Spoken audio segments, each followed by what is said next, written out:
رونالدو جبالو وتشيزي بوفون فسخها مرة ثانية كرة من كارفاخال خطيرة يا رونالدو একজন বাচ্চা জন্মের আগে যার বাবা মাকে পরামর্শ দেয় এই বাচ্চাকে পৃথিবীতে এনে কি করবে, এমনি আমাদের সংসারে এত অভাব, চলো একে অ্যাবর্শন করে দিই।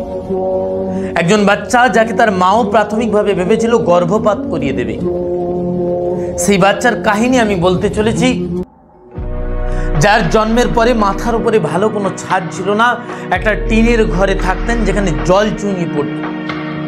একজন ছেলে, বাবা যার মালির কাজ করতেন, মা যার লোকের বাড়িতে পরিচারিকার কাজ করতেন।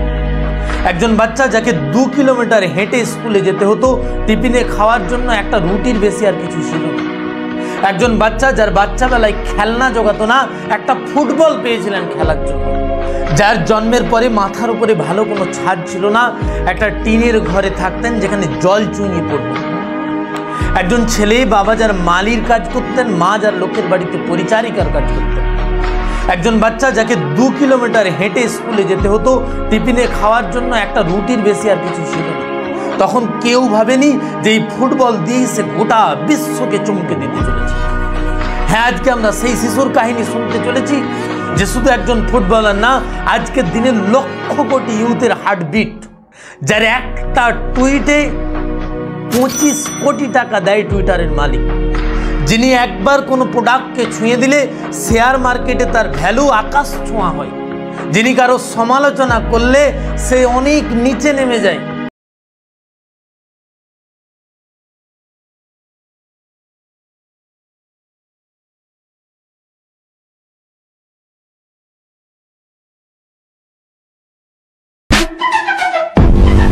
হ্যাঁ, আজকে আমরা আলোচনা করতে চলেছি সেই জীবন্ত কিংবদন্তির কাহিনী, যিনি একবার পায়ে ফুটবল নিয়ে গোলপোস্টের দিকে এগিয়ে গেলে লক্ষ কোটি জনতাতে ভরা স্টেডিয়ামে শুধু চ্যান্টিং চলতে থাকে, রোনাল্ডো রোনাল্ডো রোনাল্ডো।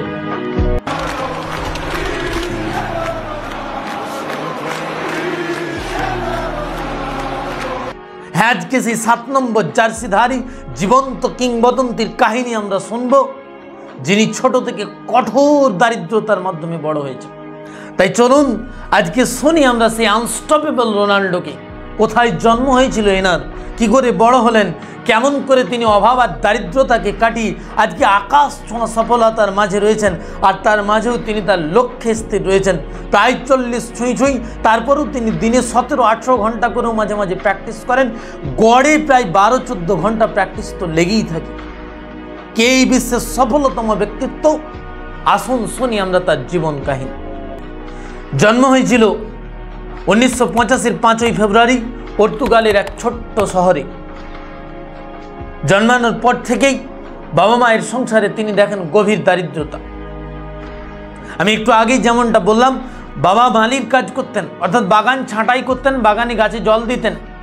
মা লোকের বাড়িতে পরিচারিকার কাজ করতেন, অর্থাৎ দিনমজুর ছিলেন।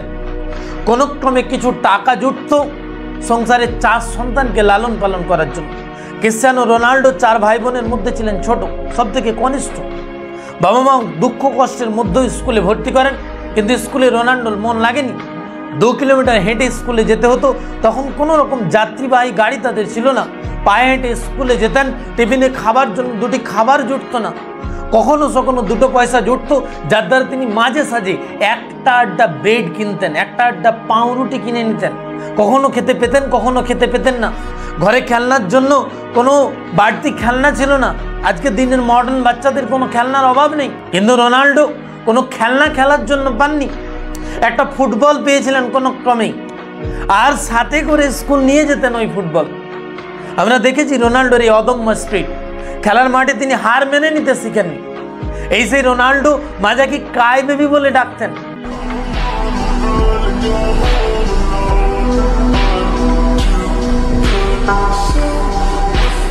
তার কারণ কখনো কখনো খেলার মাঠে বাচ্চাদের সাথে খেলতে খেলতে প্র্যাকটিস ম্যাচেও তিনি যদি হেরে যেতেন, তাহলে অঝর নয়ন কাঁদতেন যে কেন তিনি হেরে যাবেন। অর্থাৎ তিনি সেটা কাঁদতেন হারার জন্য না, বরং হার না মেনে নেওয়ার জন্য। জীবনের কোনো প্ল্যাটফর্মে যিনি হার মানতে শেখেননি তিনি হতদরিদ্র পরিবারের সন্তান রোনাল্ডো। ফুটবলে যার অনবদ্য স্কিলের কারণে তিনি এক স্পোর্টিং ক্লাবে সুযোগ পান মাত্র 12 বছর বয়সে। আর 18 যখন ছুঁই যখন আমরা সবাই ফেসবুক, ইনস্টাগ্রাম, টুইটারে ব্যস্ত, তখন তিনি ন্যাশনাল দলে খেলার সুযোগ পান। এই সেই রোনাল্ডো যিনি হাজারো সফলতার পরেও যখন কোনো সেলিব্রেশনে যান, তখন যদি রাত্রে কোনো পার্টি বা সেলিব্রেশনে যোগদানও করেন, চাই রাত 1টা বাজুক আর 2টো বাজুক, প্র্যাকটিস না করে ঘুমান না। এমনি ক্রিস্টিয়ানো রোনাল্ডো তিনি হননি। এমনি বিশ্বের 1 থেকে যদি 5টা ফুটবলারকে আমরা প্রথম সারিতে দাঁড় করাই, তিনি হয়তো প্রথম 1, 2, 3 জনের মধ্যে পড়বেন। এ কারণে নয় যে তিনি শুধু সফলতাকে ছুঁয়ে গেছেন ভাগ্যক্রমে, না, তার হার্ড ওয়ার্কিং তাকে এই জায়গায় পৌঁছেছে। একটা চুক্তি সম্প্রতি আবু দুবাইয়ের এক ক্লাবের সাথে তেনার এক চুক্তি হয়।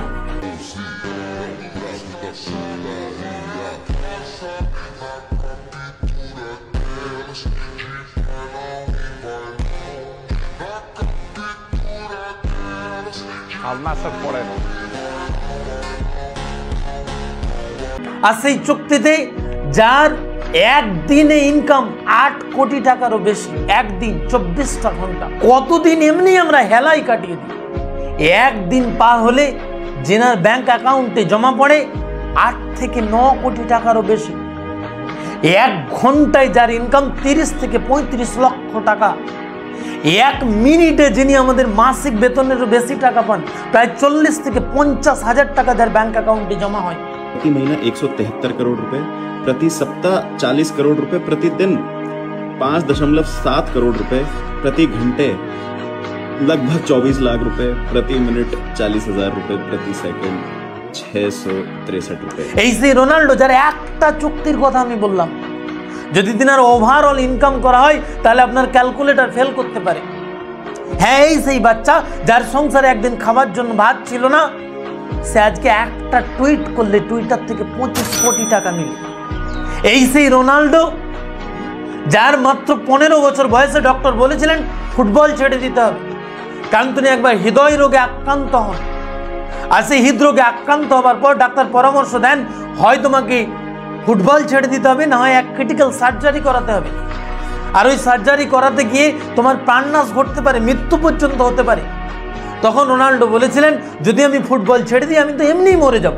ফুটবলের প্রতিটা কিকে আমি আমার হার্টবিট অনুভব করি।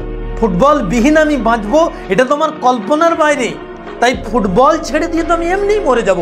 তার থেকে ভালো যে অপারেশনের টেবিলে শুয়ে আমার মৃত্যু ঘটে যায়, সেও ভালো। তাও আমি ফুটবল ছেড়ে দেওয়ার কখনো কল্পনাই করতে পারি। সৌভাগ্যবশত তিনার সার্জারি সফল হয় এবং তারপরে তিনি যখন মাঠে ফেরেন তখন দুঃখ তার পিছু ছাড়েনি, কারণ মাত্র কিছু বছর পরেই যখন তিনি সবে 20 বছরের বাবাকে হারান। সংসারে অভাবের কারণে বাবা মদে নেশাগ্রস্ত হন। But I really don't know my father 100%. He was a drunk person. Did he ever tell you that he was proud of you to your face? Yes, he treated me unbelievable. I was like the diamond of the family. এত বেশি নেশাগ্রস্ত হয়েছিলেন, alcohol এত বেশি পরিমাণে তিনি সেবন করেন যে তার শরীরে এমন রোগ দেখা যায় এবং তিনি মারা যান। তার শরীরে মরাক্রান্ত রোগ দেখা যায় এবং তিনি মারা যান। বাবার মৃত্যুর পর রোনাল্ডো প্রচুর পরিমাণে ভেঙে পড়েন। তিনি ওয়াশরুমের মধ্যে লুকিয়ে কাঁদতেন। তেনার কলিগরা বলেন যে তিনি বাথরুমে ওয়াশরুমে লুকিয়ে কাঁদতেন আর বারবার আমাদের সামনে বলতেন, I wish if my father could see what I have become today. What's the sadness for you?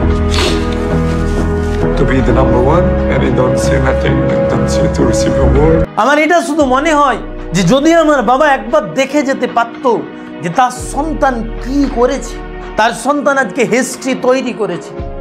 হ্যাঁ, যিনি প্রায় 65-টিরও বেশি, যার হ্যাট্রিক, ইন্টারন্যাশনাল গোল যার প্রায় 150 ছুঁই, যিনার ক্যারিয়ারে মোট গোল সংখ্যা প্রায় 900-র কাছাকাছি। এই সেই রোনাল্ডো যিনি সোনালী বুটের যে কতবার অধিকারী হয়েছেন তার ঠিক নেই, যার টিভির পর্দার খেলা দেখে হাজারো ফুটবল প্রেমী প্লেয়াররা তারা এটা শেখে কি করে গোলপোস্টের মধ্যে পায়ের জাদু দেখাতে হয়। তেনার পা থেকে জাদু ঝরে, যেখানে 7 জন 8 জন বিরোধী দলের 9 জন 11 জন প্লেয়ার যেই একা রোনাল্ডোকে থামাতে পারে না। গোলপোস্টের দিকে তিনি যখন ধাওয়া করেন, তিনি তখন ধাওয়া করেন না, মনে হয় কোনো চিতাবাঘ তার শিকারের দিকে ধাওয়া করছে। এই সেই রোনাল্ডো, যেই রোনাল্ডোকে দিয়ে হাজারো ইনস্টিটিউশনে ফুটবলের ট্রেনিং দেওয়া হয়, যার খেলা শুধু ইতিহাসে বর্তমানে নয়, যার খেলা অতীতের তো কোনো গল্পই নয়, বরং ভবিষ্যতের ইতিহাসে সোনালী অক্ষরে লেখা থাকবে। এই যেই ফুটবলের স্বর্ণযুগের সব থেকে অধিক রত্ন, সব থেকে অধিক দামি রত্ন রোনাল্ডো, যার জীবনের একটাই মূল মন্ত্র, সেটা হচ্ছে হার্ড ওয়ার্কিং। তিনি তার এক ইন্টারভিউ বলেন, without hard working there is no value of talent. তোমার মধ্যে ট্যালেন্ট থেকে কি হবে যদি তুমি হার্ড ওয়ার্ক না করো? Success is not about motivation, it's not about luck, it's not about talents, it's not about others' opinions, it's about hard work, it's about discipline, it's about focus. কি হবে সেই ট্যালেন্ট দিয়ে যদি তুমি তোমার প্যাশনের প্রতি, তুমি তোমার লক্ষ্যের প্রতি দৃঢ় সংকল্প না হও? কি হবে তোমার ওই ট্যালেন্টে যদি তুমি তোমার ডেইলি রুটিনের মধ্যে এই অধিক পরিশ্রম না করো যে তুমি তোমার স্বপ্নের পেছনে ধাওয়া করছো? ঠিক যেন ডক্টর এপিজে আব্দুল কালামের কথাই তিনি বলতে চান যে ওই স্বপ্ন স্বপ্ন নয় যেটা তুমি ঘুমিয়ে ঘুমিয়ে দেখো, স্বপ্ন তো তোমার সেটা যে স্বপ্ন তোমাকে ঘুমোতেই দেয় না। অতএব তুমি স্বপ্নের পেছনে দৌড় লাগাও। তিনি বলেন, আমি জীবনে সমালোচনাকে ভয় পাই না, যখন আমার কেউ সমালোচনা করে সেখান থেকে আমি অনুপ্রেরণা খুঁজি। তিনি বলেন, if you loves me it will inspire me, it will motivate me, and if you hate me it will make me unstoppable. The haters still hate me because without you I'm not what I am today. হ্যাঁ, দেখুন এই record, এই সেই Ronaldo গোটা বিশ্বের football ইতিহাসে যার record আপনাকে বারবার দেখতে হবে যে এটা কি সত্যিই তিনার পায়ের ম্যাজিক নাকি ঈশ্বর প্রদত্ত কোনো মিস্ট্রি। আর তাই আজকের এই ভিডিও শুধু রোনাল্ডোর জীবনের সফলতা, তার জীবনের কাহিনী, তার জীবনের দারিদ্রতা এই সব কিছু শেয়ার করার জন্য নয়। এই ভিডিও আমার এবং আপনার জন্য এক লেসন। যদি আমরাও আমাদের জীবনে সফলতা পেতে চাই তাহলে আমাদেরকেও আমাদের লক্ষ্যের পিছনে ওই রকম চিতার মতো দৌড়ে লাগাতে হবে, ওই রকম ঈগলের মতো রক্তচক্ষু স্থির করতে হবে, যেখানে সফলতার কোনো শর্টকাট থাকবে না। সফলতার একটাই শর্টকাট, সেটা হলো হার্ড ওয়ার্ক, হার্ড ওয়ার্ক আর হার্ড ওয়ার্ক। তাই বন্ধুরা, ভিডিও ভালো লাগলে শেয়ার করুন, আর যারা নতুন তারা অবশ্যই সাবস্ক্রাইব করতে ভুলবেন না।